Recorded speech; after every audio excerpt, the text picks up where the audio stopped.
السلام علیکم ورحمۃ اللہ وبرکاتہ۔ الحمد للہ رب العالمین والصلاة والسلام علی رسولہ الکریم، اما بعد۔ عزیز طلبہ، جیسا کہ ہم مصطلح کے اندر انواع العلو والنزول پڑھ رہے تھے، اور اسی میں سے علو کی قسم علو مطلق اور اسی طریقے سے علو نسبی، علو مطلق کا ہم نے دراسہ کیا تھا، اور آج جو ہم پڑھیں گے وہ ہے علو نسبی۔ علو نسبی تو انواع النسبی کہتے ہیں تتفرع من النسب اربعۃ انواع، کی نسبی سے جو علو کے اقسام بنتے ہیں یا نکلتے ہیں وہ کتنے اقسام ہیں؟ 4 اقسام ہیں، یا اس کی 4 قسمیں ہیں: الموافقہ والبدل والمساوہ والمصافحہ۔ الموافقہ والبدل والمساوہ والمصافحہ۔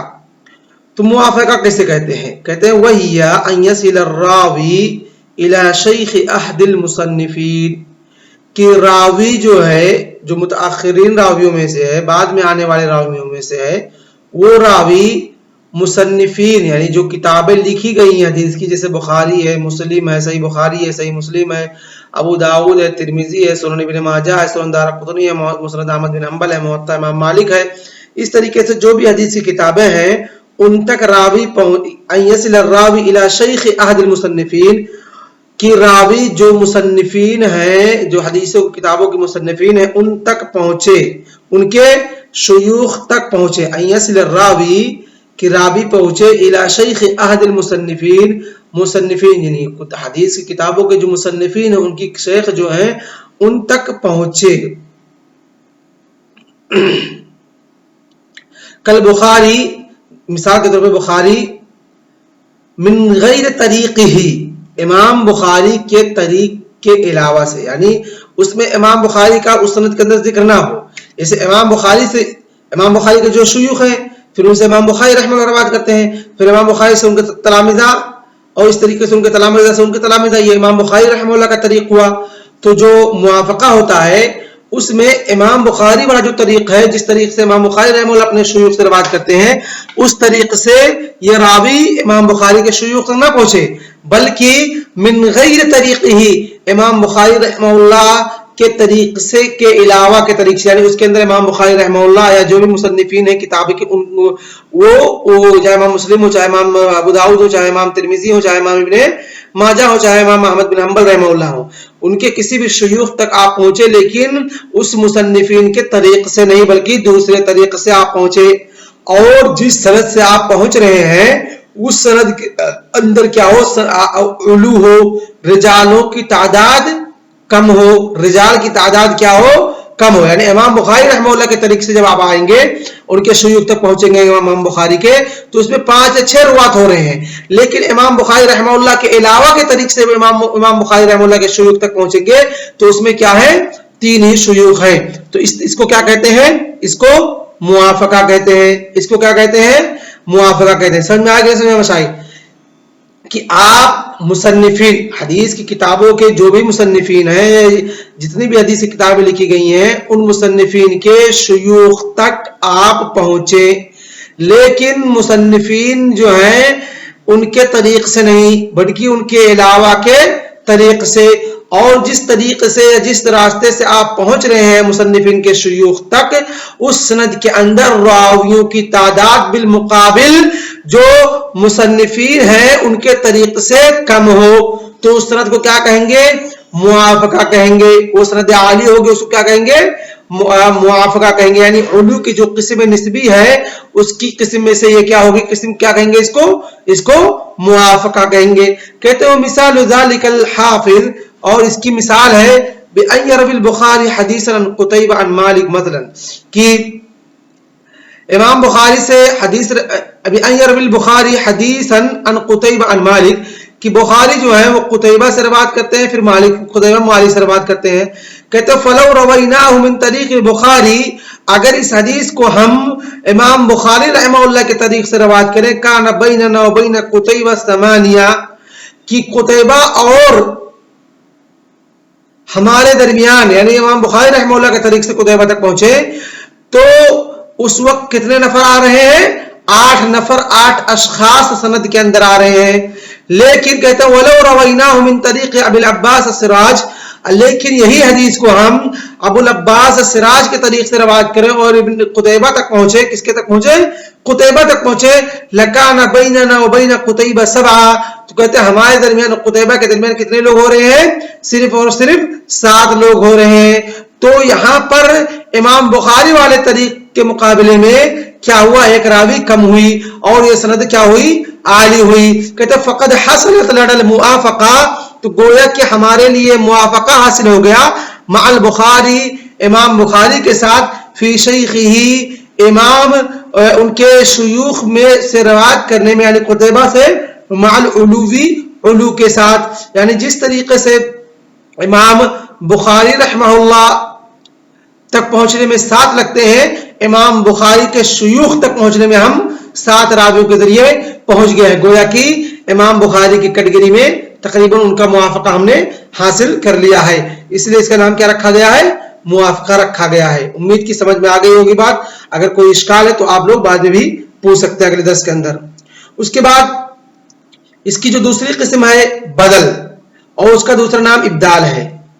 یہ بھی تقریباً سیم ہی ہے، لیکن وہاں پر مصنفین کے جو شیوخ ہوتے تھے اور جو دوسرے طریق سے آپ آتے تھے، آپ کے شیوخ و مصنفین کے شیوخ سیم ہوتے تھے. کیا ہوتے تھے؟ سیم ہوتے تھے.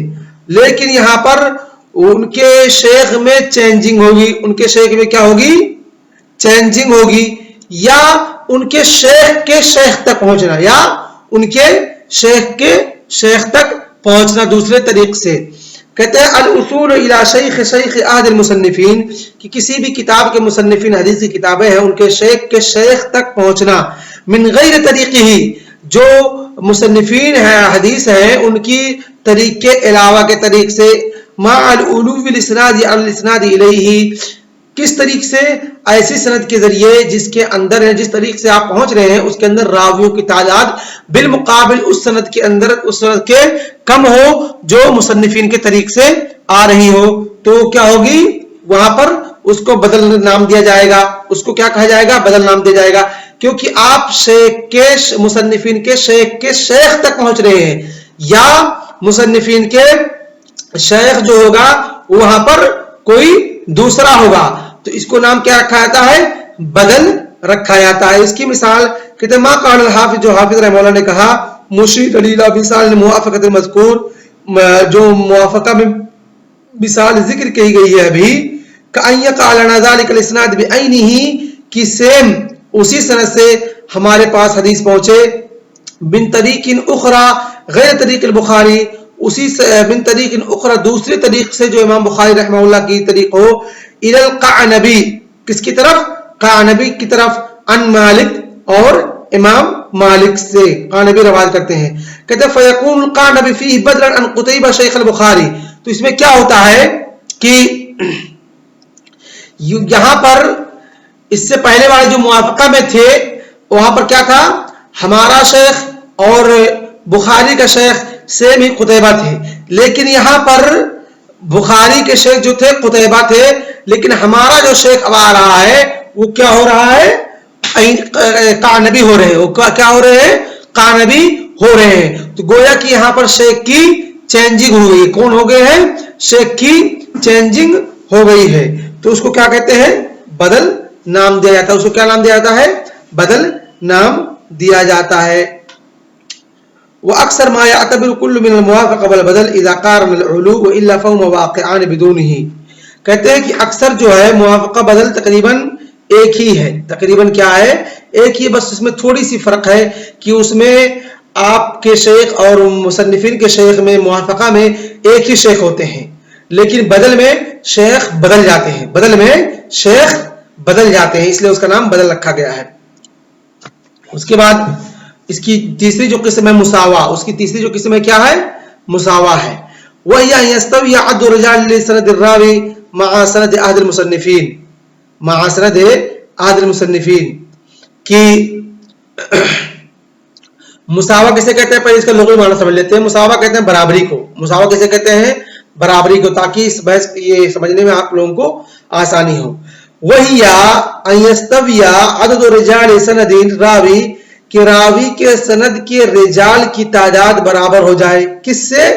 کسی بھی کتاب کے مصنفین سے، یعنی کہ کسی بھی کتاب کے مصنفین جو ہیں ان تک پہنچنے میں، یا شروع سے لے کر کے متاخرین سے لے کر کے لاسٹ تک جانے میں، اگر 8 راوی 10 راوی آ رہے ہیں، آپ بھی متاخرین ہیں، آپ بھی کسی حدیث کو دوسری سند سے روایت کر رہے ہیں، اور آپ کے اندر بھی، آپ کے سند کے اندر بھی اتنے ہی راوی، سیم اتنے ہی راوی جتنے مصنفین کے طریق سے روایت کرنے میں آ رہے ہیں، 8 راوی ان کے طریق سے بھی اور 8 راوی آپ کے طریق سے بھی، لیکن آپ کا طریقہ دوسرا ہو، تو اس کو کیا کہتے ہیں؟ مساوا کہتے ہیں، برابری کہتے ہیں. اس کو کیا کہتے ہیں؟ مساوا کہتے ہیں، برابری کہتے ہیں. گویا کہ آپ نے اس مصنفین کی برابری کر لی، جتنے راویوں کی تعداد کے ذریعے وہ پہنچتا ہے اتنے ہی راویوں کے ذریعے آپ بھی اللہ کے رسول صلی اللہ علیہ وسلم تک پہنچتے ہیں. اس لیے اس کو کیا کہا جاتا ہے؟ مساوا کہا جاتا ہے. کہتے ہیں وہ مثال ذلك ما وقع للحافظ ابن حجر من احاديث فيه بينه وبين النبي صلی اللہ علیہ وسلم 10 رجال، کہ وہ حدیث جو امام بخاری رحمہ اللہ، امام حافظ ابن حجر رحمہ اللہ کو اللہ کے رسول صلی اللہ علیہ وسلم تک پہنچنے میں کتنے لوگ لگ رہے ہیں؟ 10 لوگ لگ رہے ہیں. اس میں کتنے لوگ لگ رہے ہیں؟ 10 رجال آ رہے ہیں.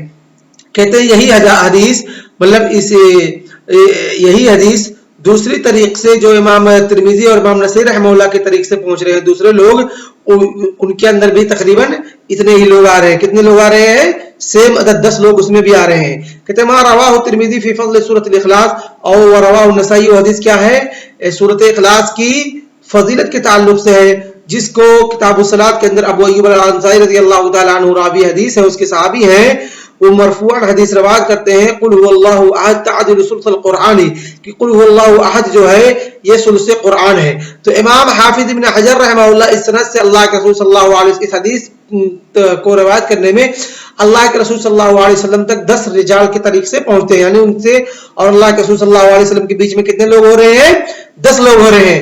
لیکن یہی حدیث جب امام امام ترمذی رحمہ اللہ کے طریق سے اور امام نسائی رحمہ اللہ کے طریق سے آتی ہے تو اس میں بھی 10 لوگ ہو رہے ہیں. تو گویا کہ امام ترمذی، امام حافظ ابن حجر رحمہ اللہ کو مساوا اور برابری حاصل ہو گئی. کس کی؟ امام ترمذی اور نسائی کے طریق کی، کہ ان کے طریق سے بھی 10 راوی اور میرے طریق سے بھی 10 راوی. تو گویا کہ یہ کیا ہو گیا؟ علو مساوا ہو گیا. علو مساوا، نسبی کی قسم میں سے علو مساوا ہو گیا ہے. اور اس کے تعلق سے آپ کو ایک بچی بتا دوں کہ یہ پہلی اور وحید اور آخری حدیث ہے جو اتنی زیادہ سند اور اتنی زیادہ راویوں پر مشتمل ہونے کے بعد بھی یہ حدیث صحیح ہے. یعنی کہ کلما زاد عدد رجال الاسناد یزداد امکان الخطأ، کہ جب بھی راویوں کی اور رجال کی تعداد سند کے اندر زیادہ ہوگی، بڑھتی جائے گی، تب سند کے اندر خطا کا امکان بڑھتا جائے گا. لیکن یہ اپنی قسم کی، اپنی نوعیت کی منفرد حدیث ہے کہ اس کے اندر 10 راوی اکٹھا ہے. اس کے طریق کے اندر کتنے راوی آ رہے ہیں؟ 10 راوی آ رہے ہیں، اور یہ راوی حدیث کیا ہے؟ صحیح ہے. تو اسی تعلق سے امام حافظ ابن حجر رحمہ اللہ کہتے ہیں قال لا اعلم اسنادا اطول من اسناد هذا الحديث، کہ میں اس حدیث سے اس حدیث کی جتنی لمبی سند اس حدیث کی ہے، اتنی لمبی سند کسی حدیث کی نہیں جانتا ہوں. جبکہ اس کے اندر کتنے 6 تابعین ہیں. یعنی امام ترمذی اور نسائی روایت کرتے ہیں کتنے طریق سے پہنچتے ہیں؟ 10 طریق سے پہنچتے ہیں. آپ متاخرین ہو کر کے بھی، اور حافظ ابن حجر کتنے متاخرین ہیں؟ 852 میں وفات پائے، اور امام نسائی 303 میں، امام ترمذی 279 میں. یعنی اتنے تقریباً 500 سال کے بعد آنے کے بعد بھی وہ اگر اس حدیث کو روایت کرتے ہیں تو کتنے 10 لوگوں کے ذریعے پہنچتے ہیں. اور امام ترمذی اور نسائی بھی وہی 300 سال متاخر ہونے کے بعد بھی 10 تک پہنچ رہے ہیں. تو گویا کہ امام حافظ ابن حجر رحمہ اللہ کو مساوا، برابری حاصل ہے امام ترمذی اور نسائی کی علوم ہے، کیونکہ سند عالی ہو گئی. یعنی اتنے متاخر ہونے کے بعد بھی 10 اسٹیپ میں پہنچ رہے ہیں اور آپ لوگ اتنے متقدمین ہونے کے بعد بھی 10 اسٹیپ میں پہنچ رہے ہیں، تو گویا کہ ان کی سند کیا ہوگی؟ وہ عالی ہوگی۔ کہتے ہیں للحافظ ابن حجر جزء، اور امام حافظ ابن حجر رحمہ اللہ کی ایک مختصر سی کتابچہ ہے جس کے اندر انہوں نے ان تمام احادیثوں کو جمع کیا ہے جو وہ اللہ کے رسول صلی اللہ علیہ وسلم تک 10 اسٹیپ میں یا 10 راویوں کے ذریعہ پہنچتے ہیں۔ وسماہ العشرۃ العشاریہ، العشرۃ العشاریہ، اس کا نام کیا رکھا ہے؟ العشرہ العشاریہ، یعنی 10 کا 10۔ قال الحافظ العراقی، حافظ عراقی رحمہ اللہ فرماتے ہیں وکانت المساواۃ توجد قدیما، اور مساوا یہ پہلے زمانے میں پایا جاتا تھا۔ اما اليوم، لیکن آج کے زمانے میں فتمکن فی مطلق العدد لا فی حدیث بعینہ، ممکن ہے کہ مطلق الحدیث کے مطلق العدد میں ہو، یعنی عدد میں مطلق ہو لیکن کسی حدیث کے تعلق سے مخصوص ممکن نہیں ہے۔ اس کے بعد جو چوتھی قسم ہے اس کی المصافحہ۔ مصافحہ کیا ہے؟ ان یستوی اسناد الراوی عددا مع اسناد التلمیذ احد المصنفین، کہ کوئی متاخر راوی ہو اس کے حدیث کے رجال کی عدد برابر ہو مع اسناد تلمیذ احد المصنفین، کسی بھی مصنفین کے تلمیذ کی سند کے، یعنی کوئی مصنفین ہیں حدیث کے، یعنی بخاری یا مسلم یا ترمذی یا ابو داؤد رحمہ اللہ جو ہے، اور وہ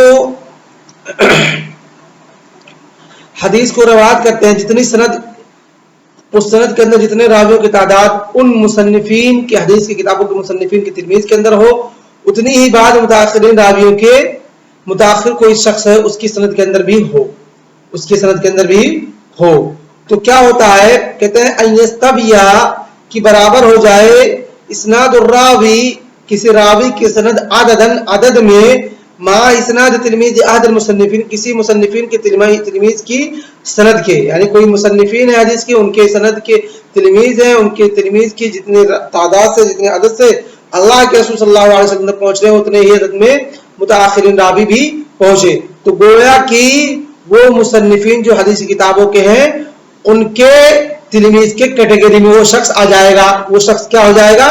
ان کے تلمیذ کے کیٹیگری میں، گویا کہ وہ بھی ان کا تلمیذ ہوگا، تو گویا کہ فَكَأَنَّهُ أَخَذَ عَنْهُ مُصَافَاةً، گویا کہ انہوں نے اس متاخر راوی نے اس شیخ سے، مصنفین سے مصافاتن حاصل کیا، مصافاتن حاصل کیا، اس لیے اس کو کیا کہتے ہیں، نام رکھا گیا ہے، مصافحہ رکھا گیا ہے۔ کہتے ہیں فَيَكُونُ الرَّاوِي كَأَنَّهُ لَقِيَ فِي لَقِيَ الْمُصَنِّفِ، تو گویا کہ ایسا امیجن کیا جائے گا یا ہوتا ہے کہ یہ راوی فلاں مصنف سے ملاقات کی ہے، کیونکہ اس کے تلمیذ اور اللہ کے رسول تک جتنے تعداد پہنچ رہے ہیں وہ متاخر راوی اور اللہ کے رسول صلی اللہ علیہ وسلم تک وہ بھی اتنے ہی عدد میں پہنچ رہا ہے، تو گویا کہ وہ اس کے تلمیذ کے اور شاگرد کے کیٹیگری میں آ گیا، تو وہی کہا کأنہ لقی المصنف، گویا کہ اس نے مصنف سے ملاقات کی ہے، اس سے روایت کیا ہے۔ وسمی بذلک لأن العادة جرت بالمصافحة بین من تلاقیا، اور کہتے ہیں اس کا نام مصافحہ اس لیے رکھا گیا ہے کہ اس کا تلمیذ جو ہوتا ہے وہ اس سے مصافحتاً حاصل کیا ہوتا ہے، تو عدد میں برابر ہو، اس کے تلمیذ کے عدد میں، اس کے تلمیذ کے مقابلے میں عدد میں برابر ہونے کی وجہ سے گویا کہ اس نے بھی مصافحتاً اپنے اس مصنف سے حاصل کیا، اس لیے اس کا نام رکھا گیا ہے مصافحہ۔ تو آج کا درس یہ آپ لوگوں کا آخری درس تھا اور اسی پر ہم اتفاق کرتے ہیں۔ صلی اللہ علیہ نبینا محمد وعلی آلہ وصحبہ اجمعین، والسلام علیکم ورحمۃ اللہ وبرکاتہ۔